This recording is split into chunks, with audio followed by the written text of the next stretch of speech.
दोस्तों देखा आपने कैसे पलक झपकते ही टॉक्सिक फिल्म के आसपास का पूरा माहौल ही बदल गया। याद कीजिए अभी कुछ वक्त पहले तक इसी फिल्म पर कितने भद्दे इल्जाम लग रहे थे। हेटर्स कह रहे थे कि इसमें वल्गैरिटी है, चीप है, डबल मीनिंग बातें हैं और एक्ट्रेस को सिर्फ एक ऑब्जेक्ट की तरह ट्रीट किया जा रहा है। लेकिन अब वही लोग इसके डायरेक्टर से नजरें छिपाते हुए फिर रहे हैं। वजह फिल्म के दो बैक टू बैक रिलीज हुए ऐसे सॉलिड और गर्मा गर्म गाने जिनमें बोल्डनेस तो कूट-कूट के भरी है, लेकिन एक्ट्रेस की डिसरिस्पेक्ट या ओवर एक्सपोज़र नाम की कोई चीज़ ही नहीं है। तबाही सॉन्ग ने तो पहले ही सोशल मीडिया पर सच में तबाही ला दी थी। लोग माइक्रोस्कोप लेकर बैठे थे कि कहीं कोई एक ऐसा सीन मिल जाए जहां लिमिट क्रॉस हुई हो, लेकिन ऐसा कुछ मिला ही नहीं। दोनों एक्ट्रेस की ऑन स्क्रीन केमिस्ट्री इतनी गजब की थी कि सारे मीटर ही तोड़ दिए। और अब रिलीज हुआ है टॉक्सिक का नया बम, जिसका नाम है मदहोश। इस गाने में तारा सुतारिया नजर आ रही हैं और भाई साहब क्या वाइल्ड म्यूजिक है। सिंगर की आवाज में जो एक हिडन वार्निंग और एग्रेशन है वह सीधा ज्वालामुखी के लावे की तरफ फट रहा है। और वीडियो को तो क्या ही कहना, तारा सुतारिया इस गाने में सिर्फ फायर नहीं बल्कि वाइल्ड फायर लग रही है। किसने सोचा था कि बॉलीवुड में जिसे लोग फ्लॉप एक्ट्रेस करने लगे थे, इसने इतने पावरफुल और बोल्ड अवतार में प्रेजेंट किया जा सकता है। गाना की सिनेमेटोग्राफी की बात करें तो हर फ्रेम ऐसा लग रहा है जैसे सीधा हॉलीवुड से एक्सपोर्ट किया गया हो।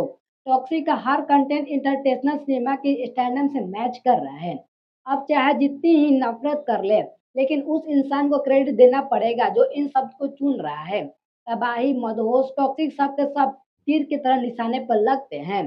बिल्कुल वैसे ही जैसा तारा सुतरिया का वो कैप्शन निशाने पर लगा था, जिसमें मैनोगोमी का जिक्र था। मतलब एक इंसान का दो जीवन साथी। यह साफ हिंट है कि फिल्म सोसाइटी के पुराने रूल्स को चैलेंज करने वाली है। यश और तारा स्क्रीन पर इतने नेचुरल लग रहे हैं, कंफर्टेबल लग रहे हैं कि कुछ भी पोस्ट या बनावटी नहीं लगता। यह कोई आम लव स्टोरी नहीं, बल्कि एक डार्क ट्रेजेडी लग रही है। हेटर्स फिर से इंटीमेट सीन्स में कोई अडल्ट कंटेंट ढूंढ रहे हैं, लेकिन डायरेक्टर गीतू मोहन दास ने सबको ठेंगा दिखा दिया। बिना किसी चिपनेस के इंटेंसिटी कैसे दिखाई जाती है, ये कोई उनसे सीखे। वैसे सच कहूँ तो इन दोनों गाने में तारा के अलावा अगर किसी चीज़ ने सबसे ज़्यादा इम्प्रेस किया, तो वो है नयनतारा के छोटे-छोटे लेकिन खतरनाक वार्निंग वाले कैमियो सीन्स। ऐसा लग रहा है कि उनके इशारे पर लाशों का ढेर लग जाएँगे। स्क्रीन प्रेज़ेंस तो हो तो ऐसा। और अपने रॉकी भाई यानी यश, भाई क्या किसी एक्टर की आँखों के भी कोई अलग स्क्रीन प्रेज़ेंस होता है? यश को देखकर ऐसा ही बिल्कुल प्रतीत होता है। बिना बंदूक उठाए बैक टू बैक 2 गानों में सिर्फ अपनी नज़रों से गोलियाँ चला रहे हैं यश।